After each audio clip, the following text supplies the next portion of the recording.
Saving and organizing photography files.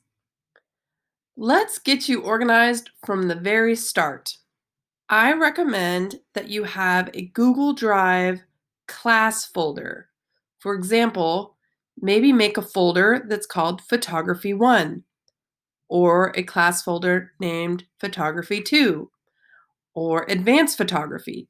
So have a high-level class project folder. Then inside that folder, start a new folder for each project that you do or Photoshop that you have. This will help you manage and organize all those photos you will be taking in this class. Last year, I had a few students that had over 1,000 photographs by the end of the first month, and it can get confusing really fast where to find your photos if you don't label them, rename them, or save them in an organized way. So by the end of the year, you will definitely have hundreds, if not thousands, of photographs. So we want to keep them organized and safe because at the end of each semester, we will do a portfolio project so you can show off your very best work. So here's another example. Start with a class folder. I recommend calling it Photography 1 or Fundamentals of Photography. Then start a secondary folder with the project name. Then what I recommend is within that project, you organize your files even further. This is how I organize mine. I will make a folder where I put the original photos or the images straight off my memory card. I always keep my raw original files in case I want to go back to them and edit the photograph in a different way. Then I make another folder and I name it Edited Photos. This is where I save every photograph I edit in its second version. And then finally, I make a folder called Best Photos. This is where I put my very best photographs that I plan on publishing, sharing, or that you plan on turning in for an assignment. It's also good practice to rename your files so you can quickly search for them and find them easily. The naming convention you choose is up to you. But here is a suggestion for you. I recommend naming your photos with the project name, your name, and the date, and then include a photo number. So an example, Working with Light, T. Collins, August 28th, 2019. So when I do a search, I can easily find what photo was for what project, and I can remember when I took it. There are many variations to this, and you can pick the best naming convention that works for you. I already shared the story with you that on one of my first jobs at being a graphic designer, I used to work with a coworker who thought it was hilarious to name each of his files Bob. After he graduated and took a different job, it was a nightmare to try to find files that we needed for clients after he was gone. So I want to teach you a way to be organized with your photos and your files so you can find things quickly and easily, and I can too.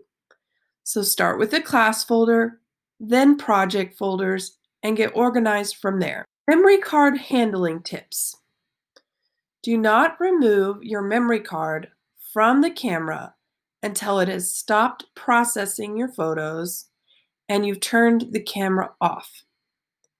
Remember water, heat, and dirt. Keep your memory card away from water, extreme heat, and dirt, and it will work just fine for you. The best way to format and delete all images off your memory card is to put it back in the camera and go into the menu settings and delete all your files at once. But only do this after you've saved them on your cloud. When saving images off your memory card to your computer, be sure and eject it properly through the menu. It is good to not keep all your photos on your memory card all semester. Save your photos on your Google Drive after each photo shoot you do or at the end of every project. Then delete the images off your memory card. This will allow it to process images faster while you're taking pictures and save images faster when you're working with your memory card in the computer. I also say do not keep all your photos on your memory card because it's so easy to lose because they're so small. Do not loan out your memory card to other people. It's just too easy to lose, which is why I'm asking you to have your own memory card for this class that you can keep track of and keep your photos safe. I also recommend never putting your memory card in your pocket, in your jeans pocket. It is just way too easy to forget, and it usually ends up in the washing machine. I recommend picking a specific pocket on your backpack to save your memory card in, or leave it in your locker in the classroom. If you put your memory card in a pocket in your backpack, it's a good idea to protect it from lint and dirt and dust. Put it inside just a tiny Ziploc bag or a clear case if it comes with it. If you don't have either one of those items, a small envelope will work just fine. Never, never, never, never put a damaged memory card into a camera. A damaged memory card is a $10 problem that could cause a $600 problem. If a memory card is broken and we put it in the camera and then you try to take it out and it damages the inside components of a camera, it could break it. So it's easier just to buy a new memory card than trying to force one that is broken, cracked, or maybe splitting open to work. We'll talk about more tips with using memory cards in class. You will definitely need an adapter if you have one of the newer MacBooks. These are a few that I recommend. I'll have a few in the classroom that you can use, but long term, it's best if you get your own adapter. So what do you do if your memory card doesn't work? If it's not working in the camera or in the computer, the first thing to check is a tiny sliding button on the side of it.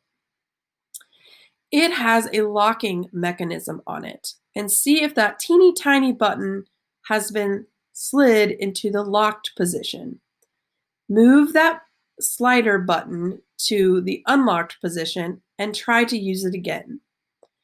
If your memory card is not showing up on your computer, you might need to use a different memory card reader or adapter because your memory card slot in your computer could be broken, dirty, or simply not connecting. If your memory card is not showing up, simply remove it from the card slot. Try to put it back in very carefully. Some adapters will have a light on them to show you if your card is being read. If not, try to push it in just a tiny bit more, very gently, and be patient and wait for it to show up on your computer.